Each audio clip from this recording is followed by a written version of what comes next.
এটা প্রাকৃতিক দুর্যোগ হয়েছে, এর সাথে মনুষ্য সৃষ্ট দুর্যোগ যুক্ত হয়েছে। যখন প্রাকৃতিক দুর্যোগ একটা জাতিকে বা দেশকে আক্রান্ত করে, তখন অন্যান্য বিষয়ের তুলনায় রাষ্ট্রযন্ত্রের সক্ষমতার বাইরেও সাধারণ মানুষকে এগিয়ে আসতে হয়, মানবতা শো করতে হয়, যেটি জাতি হিসাবে আমরা করেছি। ফেনী অঞ্চলের, চট্টগ্রাম অঞ্চলের এই বন্যার খবরটা প্রচারিত হওয়া মাত্রই বাংলাদেশের মানুষ কিন্তু ঝাঁপিয়ে পড়েছে। আমরা খুব সম্প্রতি একটা গণতান্ত্রিক অভ্যুত্থান, গণ অভ্যুত্থান মধ্য দিয়ে বাংলাদেশ একটা নতুন স্বাধীনতা পেয়েছে।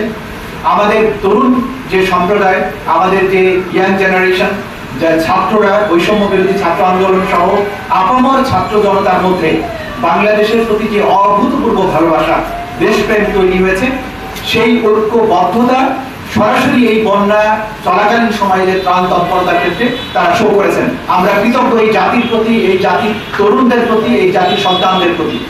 কিন্তু যেটা সমস্যা হয়েছে, ঢাকা বিশ্ববিদ্যালয় পর্যন্ত গত রাত পর্যন্ত দেখেছেন যে সাধারণ মানুষ ত্রাণ দেওয়ার জন্য, এই ছাত্রদের কাছে দেওয়ার জন্য তারা লম্বা লাইন দিয়ে অপেক্ষা করেছেন। বাংলাদেশের নিকট অতীতে কখনো এই ধরনের অভূতপূর্ব দৃশ্য আমরা দেখিনি। এখানে অনেকগুলো বিষয় আছে।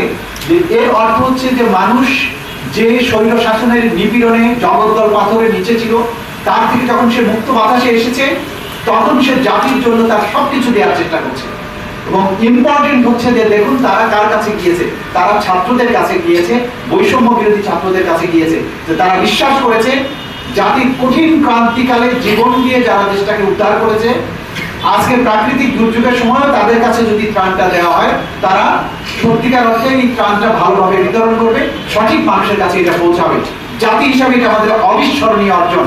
এই তরুণেরা যে বাংলাদেশ বদলাতে পারবে, এবি পার্টি গত 4 বছর ধরে, 5 বছর ধরে আমরা কিন্তু এই কথাটাই বলছিলাম যে এই তরুণেরাই পারে নতুন ইতিহাস রচনা করতে। শেখ হাসিনা বারবার বলতো যে আমার বিকল্প কে, আমরা কিন্তু বারবার বলেছি 20 বছর 22 বছরের একটা তরুণকে দায়িত্ব দিয়ে দেন, তারা ইতিহাস বদলাবে। সেই বদলানোর দৃশ্য আমরা দেখছি। প্রিয় ভাই এবং বন্ধুগণ, ত্রাণ বিতরণের সময়, প্রাকৃতিক দুর্যোগের সময় সমন্বয়টা অসম্ভব গুরুত্বপূর্ণ। আমাদের একটা ভঙ্গুর প্রশাসন এই মুহূর্তে আছে, কারণ আগে স্বৈর শাসন থেকে ট্রান্সফরমেশনারি পর্ব চলছে, ট্রানজিশনের পিরিয়ডটা চলছে। জেলা প্রশাসকের কাছে আজকে ভোরবেলায় আমার নিজের ছেলে সহ তারা একটা ট্রাক নিয়ে গিয়েছে, ত্রাণ বিতরণের যে ফেরি শহরে গিয়ে দেখছে যে পানি নেমে গেছে, রেস্কিউ করার জন্য যে সমস্ত ম্যাটেরিয়ালস তারা নিয়ে গেছে সেগুলো আর ব্যবহার করা দরকার হচ্ছে না। তখন জেলা প্রশাসককে অ্যাপ্রোচ করেছে যে এই ত্রাণগুলো আমরা কোথায় দেবো, বলছে আমাদের এখানে এত ত্রাণ আছে, আমরা কোথায় দেবো আমরা জানি না। দেখুন, that is the failure of the district administration.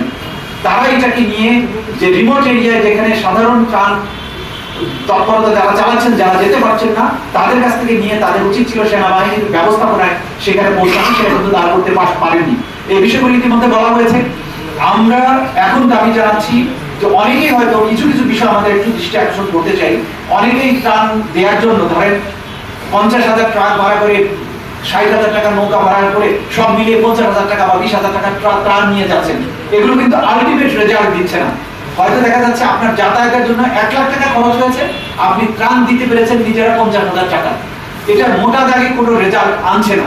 সবারই আবেগ আছে, আপনারা যেতে চান, এটা ঠিক, কিন্তু আমরা অনুরোধ করব যে যারা ত্রাণ দিতে চান, বিশেষ করে বিভিন্ন সংস্থা, বিভিন্ন কোম্পানি বা বিভিন্ন অর্গানাইজেশন, তারা সরকারের সহযোগিতায়, সেনাবাহিনীর সহযোগিতায় এবং ছাত্রদের সহযোগিতায় তাদের কাছে ত্রাণটা পৌঁছান। ব্যক্তিগতভাবে আপনি না গিয়ে আপনার দেওয়া ত্রাণটা যাতে সঠিক লোকের হাতে পড়ে এবং তারা সাকসেসফুলি, ইফেক্টিভলি এই ত্রাণটা সবার কাছে পৌঁছাতে পারেন, এই ব্যাপারে আমরা সবার দৃষ্টি আকর্ষণ করছি। পাশাপাশি যেটা আমাদের দলের নেতা ব্যারিস্টার ফুয়াদ ইতিমধ্যেই উল্লেখ করেছেন যে আন্তর্জাতিক নদী সংক্রান্ত আইনের মধ্য দিয়ে আমাদের যে অধিকারটা আছে রাষ্ট্র হিসাবে বাংলাদেশের, সেইটা বাংলাদেশের এই রেজিম সেই 1972 সাল থেকে বহু ঘটনা ঘটেছে, তারা কখনো অধিকারটা আদায়ের জন্য চেষ্টা করেনি। ফারাক্কাটা করেনি, তিস্তাটা করেনি, গজলডোবায় করেনি, টিপাই মুখে করেনি। তার বিষ ফল আমরা এখন ভোগ করছি। আজকে এরকম ডিজাস্টার আমরা দেখছি। বিপ্লবের মাধ্যমে, গণ অভ্যুত্থানের মাধ্যমে সরকার এসেছে। এই ডিজাস্টার ম্যানেজমেন্টের জন্য তাদেরকে অনুরোধ করবে সরকারের পক্ষ থেকে এই বিষয়টা সমন্বিতভাবে আন্তর্জাতিক ফোরামে উত্থাপন করা, যে আমাদের আন্তর্জাতিক নদীর অংশীদার হিসাবে, ভাটির রাষ্ট্র হিসাবে, রিপারিয়ান স্টেট হিসাবে, তীরবর্তী রাষ্ট্র হিসাবে আমাদের যে অধিকার আছে সেটা আমাদেরকে পেতে হবে।